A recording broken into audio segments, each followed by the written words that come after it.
Hi, this is Dr. Johnburghduff. This video is going to be about solving quadratic inequalities. Now, there are about as many variations in the process for solving quadratic inequalities as there are mathematics professors live on the planet at the moment.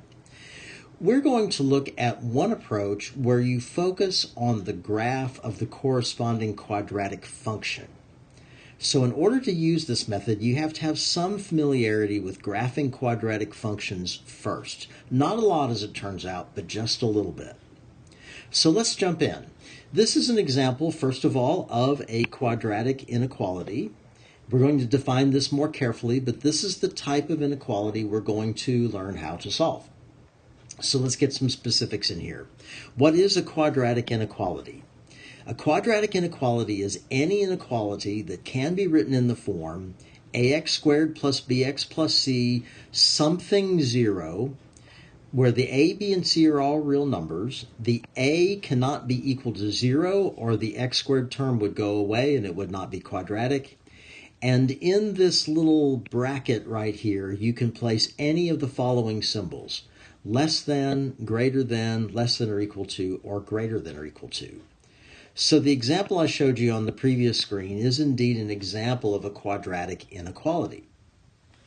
Now, the method I'm going to show you is going to ask you to focus not only on the quadratic inequality, but what I'm going to call the corresponding quadratic equation and quadratic function.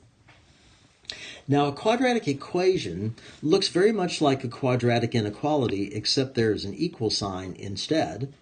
And we will use that by thinking about what is the equation that corresponds most closely to the inequality we have, simply where we replace the greater than with an equal sign. We're going to think about that. And the quadratic function, we let f of x be basically the non-zero side of the quadratic inequality or equation. That gives me a function whose graph I can sketch, or more properly for what we're going to do, whose graph we're simply going to think about. Now, this is where you have to know just a little bit about quadratic functions. You have to know that the graph of a quadratic function is going to be a parabola, and one additional thing, the parabola will open upward if the value of a, that coefficient of the x squared, is positive, and downward if a is negative. So let's see how this all comes together. So I'm going to get back to this inequality that I've been sort of teasing you with for a while. What we're going to do first is we're going to solve the corresponding quadratic equation. And that's a fairly simple quadratic equation. In fact, because the leading coefficient is a 1, it's going to be pretty easy to solve this quadratic equation by factoring. And what we will need is we're simply going to have to look for two numbers that when you multiply them, you get this term on the end, and when you add them, you get the coefficient of x in the middle. So actually one of these is going to need to be negative. Let's make that one. And I think if you think about it for a minute, if you say x plus 1 and x minus 5, that will indeed give me a product of -5 and a sum of -4. If factoring is at all rusty for you, or if you've never seen it, I have some other videos on my channel that talk about factoring quadratic expressions, and you might want to take a look at those. Once you have the quadratic expression factored, then you set each factor equal to 0, because the only way that a product of two numbers could equal 0 is if one or the other is 0. And solving for x, that gives me two values, -1 and 5. They form the solution set for the quadratic equation that corresponds to the quadratic inequality. But how do we relate back to the inequality? Well, to look at that more carefully, we're going to focus on the corresponding quadratic function, which looks like this. Now, this time I have sketched that graph using Desmos, an online graphing tool. It is indeed a parabola opening up, And again, there's other videos on the channel if you want to learn more about graphing quadratic functions. But the main thing that I want to focus on is the graph will be a parabola. And if the leading coefficient, the number in front of the x squared, is positive, the parabola opens up. That's actually all you're going to need to know. But also there's a connection, and you see that's a parabola opening up. But there's also a connection back to the quadratic equation we solved on the previous screen. In the quadratic equation, we basically set f of x equal to 0. And if f of x is the same thing as y, the places where y equals 0 correspond to the x-intercepts. And if you notice what those are, they are -1 and 5, the solutions of the equation. So when you solve the underlying quadratic equation, what you find also are the x-intercepts of the graph. Now, how does this relate to the inequality? Well, in the inequality, we're really asking, where is the function greater than 0? Again, if f of x is y, we are looking for where on this graph are the y values greater than 0, or more precisely, for which values of x is the graph are the y values greater than 0, or even more precisely, for which values of x is the graph above the x-axis. That is actually the key question. And if you think about it, for all of these values of x, to the left of this x-intercept, for all these values of x, the y values are up above the x-axis. Then they go below the x-axis for a while. But for these values of x, the graph is once again above the x-axis. So this boils down to looking at the graph and asking yourself which x values make the graph go above the x-axis if you have a greater than. In a minute we'll look at a less than, and guess what that will mean? We're going to think about where does the graph sit below the axis. So the way we record our answer is we are looking for x values. Describe the intervals on the x-axis where the graph sits above the x-axis, and that would be all real numbers from -infinity to -1, not including the -1. At -1, the value of y would equal 0, and we want to strictly be greater than 0. So -infinity to -1, and then also from 5 to infinity, put the union symbol in between. That stands for union, which just means take all of the interval on the left plus all of the interval on the right. If you've seen solving inequalities in other methods, you've probably seen things where you have charts and test numbers and things. If you can focus on the graph of the quadratic function, you don't need any of that. Well, this one was a little bit unfair because I had the graph sitting in front of you the whole time, and that's we won't have that advantage all the time. So let me do a different example where I don't have that and kind of talk through the same steps and think it through again.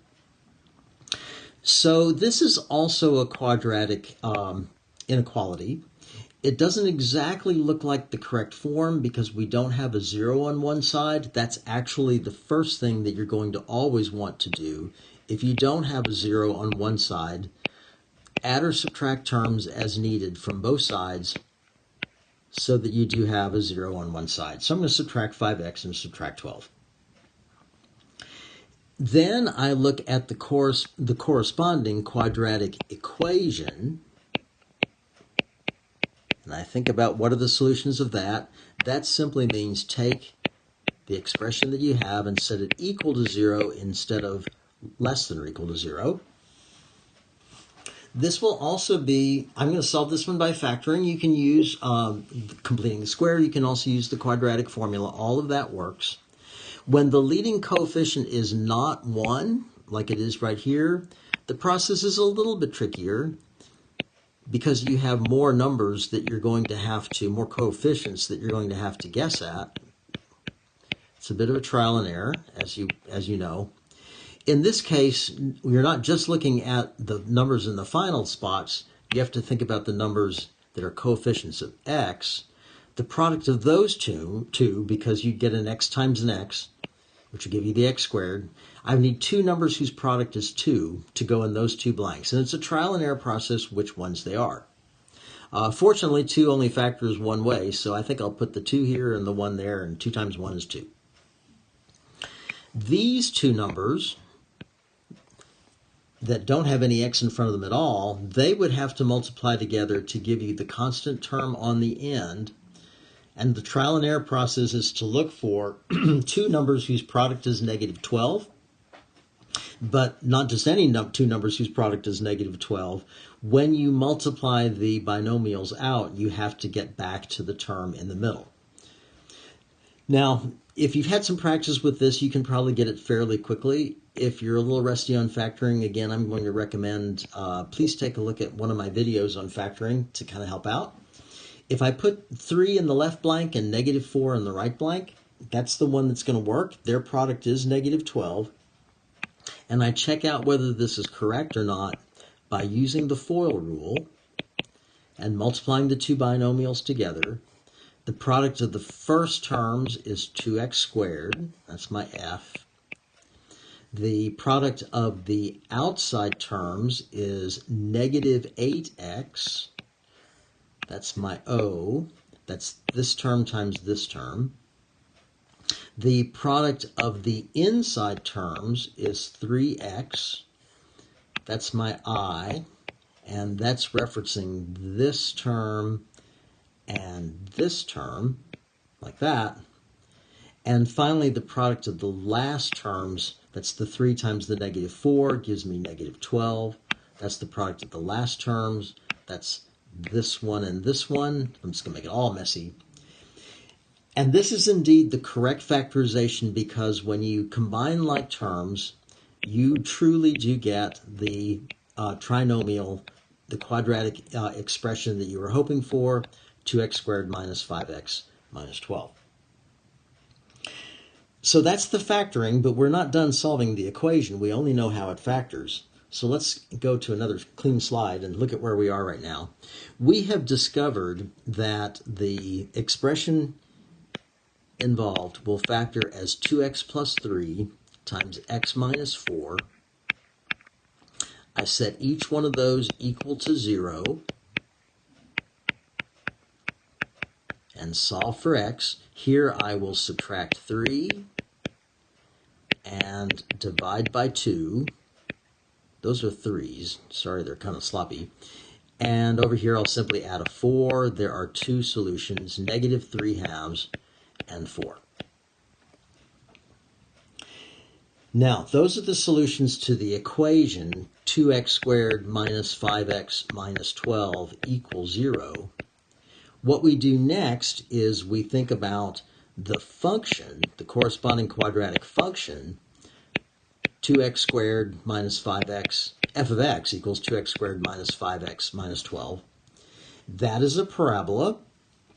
The leading coefficient, the a, is greater than 0, so this means it is a parabola opening up.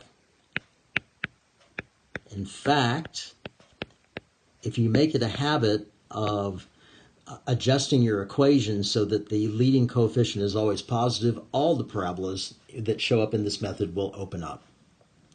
So what does the parabola look like? Well, we don't really have to have a real firm idea of this.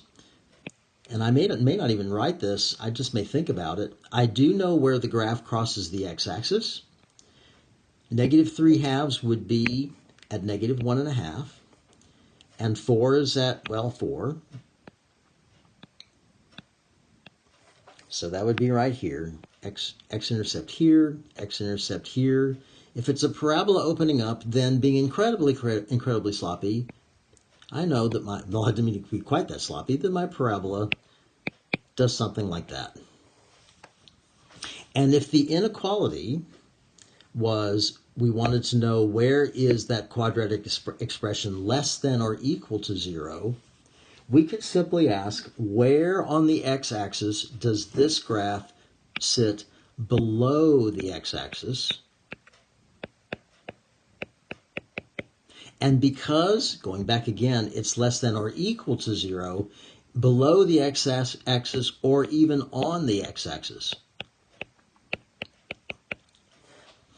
And that it would turn out that for any of these values of x between here and here,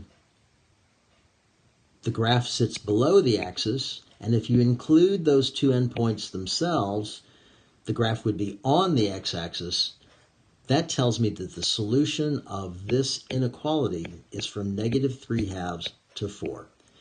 Less than simply means we're looking where does the graph go below the axis, and greater than that we saw a little while ago is where does it go above.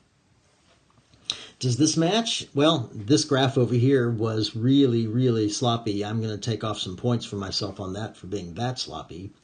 Here's a much more beautiful graph.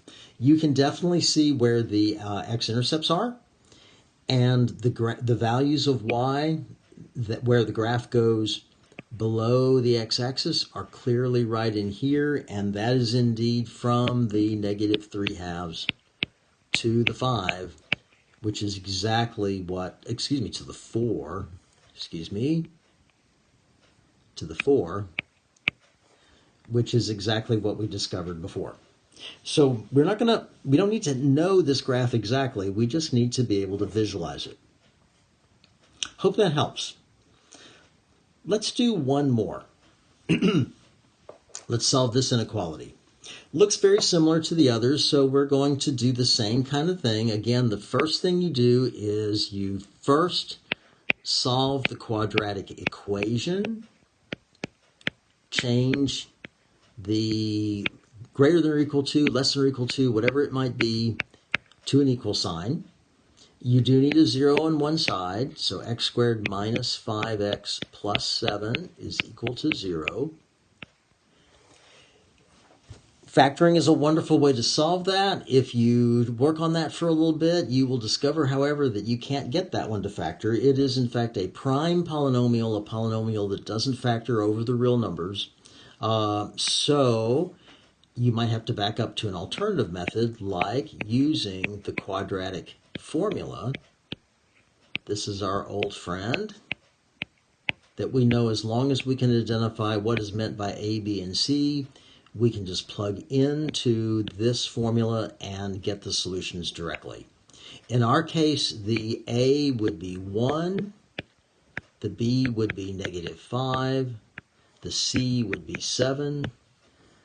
Plugging all that in, we would have x is equal to negative b, so -5 plus or minus the square root of -5 squared minus 4 times a, which is 1, and c, which is 7, all over 2 times a, which is 1. And I have videos on using the quadratic formula as well, if that's a little bit rusty, and I invite you to take a look at those. But as long as you're familiar with the quadratic formula, plug in and then simplify. The -5 is going to give you a 5. This is the square root of 25. -5 squared is 25. 4 times 1 times 7 gives me 28. This is a 2. That's going to give me x is equal to 5 plus or minus the square root of -3 over 2. Quickly make myself a note of that because I'm going to go to a new slide. You might remember from working in other things that if you have a square root of a negative, that will change into an imaginary number. So my values of x are going to be 5 plus or minus I times the square root of 3 over 2. And if we connect in with what we have seen so far, these solutions of this equation should be the x-intercepts of the graph.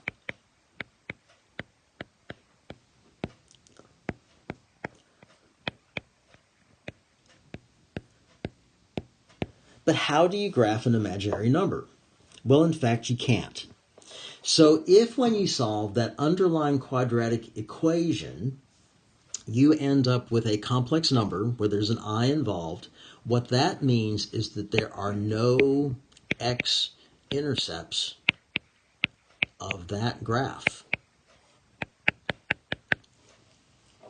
How does that relate back to our inequality? Well, let's think about this. So let's look back here and write down quickly what our quadratic function would be. If I borrow that, my quadratic function would be f of x is equal to x squared minus 5x plus 7. This is indeed a parabola opening up.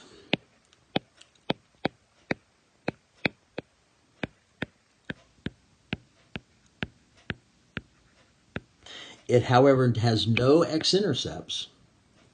So if we think about what that would look like, for a graph to be a parabola opening up that never crosses the x-axis, the only way that could happen is if somehow or another, and I'm not attempting to be at all precise here, that parabola must live completely above the x-axis. That's the only way you can have a parabola opening up that has no x-intercepts. Let's go back and look at what the inequality was. Notice that our inequality was a greater than or equal to. So we're looking at the inequality, x squared, well, let me use it in this form, minus f of 5x plus 7 is greater than or equal to 0. Was that greater than or equal to? Yes. Okay, just checking. We want, therefore, the quadratic function to be greater than or equal to 0. If the graph is always above the x-axis, then we get this no matter what value of x we pick. This quadratic function is always above the x-axis, which means that no matter what you plug in for x, the inequality will be true, and that means the solution set is the interval of all numbers from negative infinity to infinity. And you don't need any special techniques except for thinking about what the graph looks like. Now, in my very last slide here, I went ahead and drew the graph so you could indeed see. My previous one did not attempt to be accurate at all, but you can definitely see that this particular parabola lies completely above the x-axis. And so if our inequality asks us to say, where is this expression greater than or equal to 0, it indeed would mean everywhere. For all values of x, that graph is above the x-axis. Now, there are many, many variations, but if you hang on to 2 steps, first look at the underlying quadratic equation to find the x-intercepts, if there are any, and then think about the corresponding quadratic function to ask yourself, do we want that part of the graph that lies above the axis or below? And that gives you a pretty cool way of solving a quadratic inequality.